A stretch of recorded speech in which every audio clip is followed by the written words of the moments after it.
السلام علیکم ورحمۃ اللہ تعالیٰ وبرکاتہ نحمدہ ونصلی ونسلم علی رسولہ الکریم اما بعد فاعوذ باللہ من الشیطان الرجیم بسم اللہ الرحمن الرحیم۔ ہمارے بزرگوں نے اسی لیے نہیں فرمایا تھا کہ مسلک اعلیٰ حضرت پر قائم رہو، زندگی دی گئی ہے اسی کے لیے۔ ابھی کل یا اس سے اگلے دن مجھے ایک دارالعلوم دیوبند کا ششمائی امتحان کا پرچہ ملا، کچھ احباب نے بھیجا یا کچھ گروپ سے آیا، اس پہ انشاءاللہ تعالیٰ ہم تبصرہ کریں گے۔ اور بات رہی اس کے جواب دینے کی، تو ہمارے مفتی شہزاد عالم مصباحی صاحب نے اس کا جواب دیا ہے۔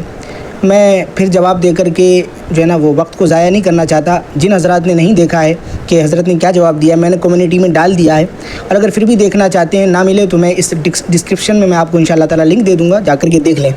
لیکن اس سے پہلے میں یہ بات بتا دوں کہ اس کا عنوان پتہ ہے کیا تھا؟ اس کا عنوان تھا رد رضا خانیت۔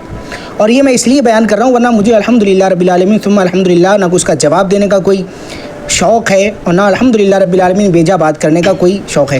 اور اس پر بات میں صرف اس لیے کرنا چاہتا تھا کہ آپ نے دیکھا ہوگا سوشل میڈیا پر جگہ جگہ یہ جو رد رضا خانیت کا ڈھنڈورا پیٹ رہے ہیں، یہ دیوخانی اور پاخانی کتے جگہ جگہ پر آپ نے دیکھا ہوگا کہ ہم جو ہے نا وہ اتحاد چاہتے ہیں۔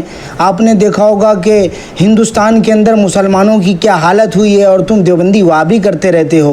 تو آپ مجھے بتاؤ کہ جب ہم دیوبندیوں کا رد کریں تبھی مسلمانوں کی حالات نظر آتے ہیں؟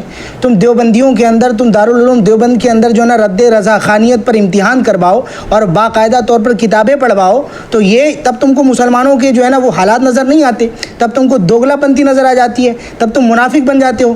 تم نے ایک دیکھا ہوگا ایک بالکل جو ہے نا مرے ہوئے کتے سی شکل کا ایک جو ہے نا دیوبندی جس کا نام امتیاز پلامبی ہے، وہ صبح سے لے کر کے شام تک قبر پجاری، مشرک، بریلوی، یہ وہ فلانا ڈھمکانا دیکھا ہوگا۔ اس حرام خور کو اس کے علاوہ کوئی اور بات کرنی نہیں آتی، تب تمہارا کہاں چلے جاتے مسلمانوں کے حالات؟ تب تم کو مسلمانوں کے حالات نظر نہیں آتے۔ اور ابھی کچھ دن پہلے میں نے جب معروف بھائی کا مسئلہ چل رہا تھا تو جب میں نے ویڈیو بنائی تو اتنے سولہ کلیوں کی میرے اوپر ویڈیو جو ہے نا میرا رد کر رہے تھے کہ مسلمانوں کے حالات نہیں دیکھتے ہو، یہ جو ہے نا وہ مسلمانوں کو آپس میں لڑوانا چاہتا ہے۔ اب تمہاری زبان میں لقوہ مار گیا، اب تمہارے جو ہے نا وہ بک گئے ہو یہودیوں کے ڈالروں پر، اب تمہاری زبان میں جو ہے نا وہ فالس گر گئی ہے کیا، جو تم کو یہ بھی نہیں پتا کہ اب جو حالات چل رہے ہیں۔ تو یہ صرف حالات اس تم جو ہے نا نظر آتے ہیں جب ہم حفظ الایمان کا رد کریں، جب ہم دیوبندیوں کی حقیقت دکھائیں، جب ان کو گستاخ رسول ڈکلیئر کر دیں، جب ہم جو ہے نا فتاوی رشیدیہ کا جو رد کریں، تب ان کو ساری جو ہے نا کالا چٹا نظر آنے لگتا ہے کہ اب اگر بات جو ہے نا بنائی نہیں تو ہم جو ہے نا پھنس جائیں گے، اب ہم مسلمانوں کی نظر میں گستاخ رسول ثابت ہو جائیں گے۔ تب یہ ایک ڈھنڈورا پیٹتے ہیں، دیکھو حالات کیسے ہیں۔ غیر مسلم یہ نہیں دیکھتا کہ وہابی کو مار رہا ہے، دیوبندی کو مار رہا ہے، سنی کو مار رہا ہے، اب ایک ہو جانا چاہیے۔ اب اگر ایک ہونا چاہیے تو یہ دوگلا پن کیوں تم دکھا رہے ہو؟ ایک طرف تم جو ہے نا وہ اتحاد کی رٹ بھی لگا رہتے ہو اور دوسری طرف جو ہے نا وہ اپنی جو ہے نا وہ اندر پتہ نہیں کیا کرتے ہو۔ یہ تو تم منافقوں کی بات کرتے ہو۔ قرآن میں ہے نا کہ جب وہ اپنوں سے ملتے ہیں تو پھر وہی منافقت والا لہجہ جو ہے نا اپنا لیتے ہیں، اور جب حضور کے سامنے آتے ہیں نہیں ہم تو ایمان لے کر کے آ جائے، تو تمہارے جیسے لوگ جو تھے اس ٹائم بھی منافقت۔ اور یہ تم جو کہتے ہو نا کہ نیا نہیں ہے دیوبندی، تو ہم بھی کہتے ہیں کہ دیوبندی کوئی نئے نہیں ہے، ان کا دین وہی 1400 سال پرانا ہے جو ہے نا مشرکین مکہ کا تھا، منافقین جو ہے نا مدینہ کا تھا، وہی تمہارا دین ہے۔ تو میں ان سوشل میڈیا کی صلح کلیوں سے صرف اتنا کہنا چاہتا ہوں کہ اب مرو نا، اب تم کیا ہو گیا؟ اب تم جا کر کے جو ہے نا وہ دیوبندی وابیوں کی چولیوں میں جا کر کے بیٹھ گئے، ان کی گودی میں جا کر کے لولی پاپ کھا رہے ہو کیا؟